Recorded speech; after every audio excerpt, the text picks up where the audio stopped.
Представничката за надворешна и безбедносна политика на Европската унија Федерика Могерини го покани мандатарот Зоран Заев на неформалната вечера која утре ќе имаат премиерите на балканските држави.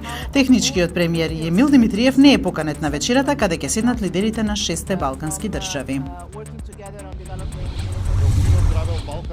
Портпаролот на СДСМ и пратеник во собранието Петре Шилегов денеска изјави дека преговорите за состав на новата влада се водат интензивно на сите нивоа изминатите 2 дена и дека се заокружуваат принципите и начинот на функционирање на новата влада.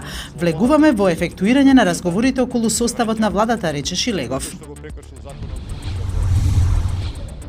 Главната расправа за случајот Тврдина 2 е одложена за 3 јули бидејќи не е повикан ниту еден од сведоците. Претходно по паузата судиката Лидија Петровска ги прифати доказите кои ги достави специјалното јавно обвинителство со кои го подкрепува обвинението за екс-началникот на УБК Горан Груевски и уште 6 вработени во управата. Обвинетите се изјаснија дека не се чувствуваат виновни.